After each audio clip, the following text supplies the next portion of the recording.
recognize the gentleman from Virginia, Mr. Griffith, for 5 minutes. Thank you, Mr. Chairman. I would have to say that many of the things my colleagues have said I agree with, and do have many concerns, particularly in light of the fact that we did hear earlier from the folks who run the Mississippi plant that that's not a practical plan anywhere else, and that it cost them $1 billion more than they thought it was, and only works because they're right next to the fuel source, which is not your typical coal in the United States. Switching gears, as established in statute and practice, the term stationary source has a specific meaning under Section 111 of the Clean Air Act. Is the EPA considering or planning to redefine what stationary source means for the purposes of its pending rulemaking activity on existing electric generating units? And here's my concern. There's some who would believe or have us think that it ought to be the whole state. So if I've got a plant, which we do, that was just opened last year in my end of Virginia, and it's doing fine, but the rest of the state isn't, that the new regs may be placed, instead of looking at each individual plant, that the EPA may be looking at changing its rule and going with every state, and then all of a sudden new regs get put on my clean plant in order to try to help the plants that aren't as clean in other parts of the state. Is the EPA looking at changing any of those rules in regard to the stationary source? We're not looking at changing the definition of stationary source, but what we will be doing through the 111D, which is the existing source program, is allowing the states the flexibility to look at how to meet a target, looking across all of the plants, which and other activities in the state, which means that new clean plants are a benefit to the states because they're already making progress towards reducing carbon emissions. But if you have some plants that are cleaner than others, and the worry that I have is that oftentimes in the past the EPA has said, well, we're going to let the state do this, and then the EPA behind the scenes, and this happened on stormwater management in Virginia, says, you're going to adopt these regs, you're going to do this, or else we're going to come in and take it away from you, and we're going to do it ourselves.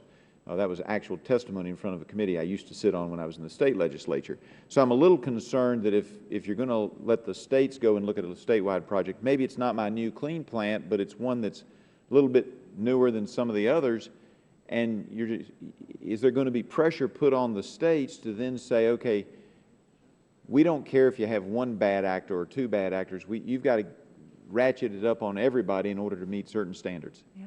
Well, we in the Clean Air Act, which is what I'm familiar with, we have a long history of working with states developing plans to implement the federal standards, and there's certainly room in the process for states to be looking at what makes the most sense for their states.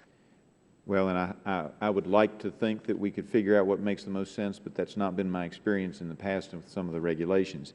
In context of 111D and regulations for existing power plants, the EPA frequently refers to the term flexibility. I've not often found that to be the case, and not with you, ma'am, but with others.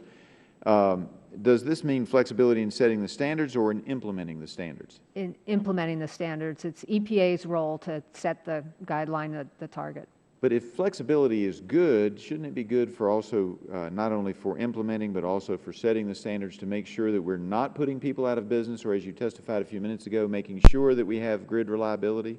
Shouldn't that flexibility be there on both ends of that equation? Well, the Clean Air Act's approach over the last 40 years has been for the federal government to set the expected environmental result, and then for the states to find flexible and appropriate ways to meet those, and that is the way that Congress set out those provisions. And Congress did give, I would think, way too much flexibility to the EPA, but that's an opinion of mine. In regard to the Whitfield-Manchin bill, it seems to me that it's reasonable to set standards based on actual demonstrable technology. You would agree with that, would you not? The Clean Air Act already asks us to set standards based on... I'm running out of time. I need a yes or no, but you would agree that actual technology as opposed to theorized technology would be preferable. Would you not, yes or no? Actual technology is what we base our rules on. All right. And would you also agree with me that there are high-efficiency designs for new coal power plants, such as the supercritical and ultracritical steam units? Yes or no? Yes, and those are appropriate technologies, certainly. And the Whitfield Mansion draft legislation simply requires that for new electric generating units, EPA standards be based on technologies that have been demonstrated at operating commercial power plants, and that's certainly reasonable, isn't it?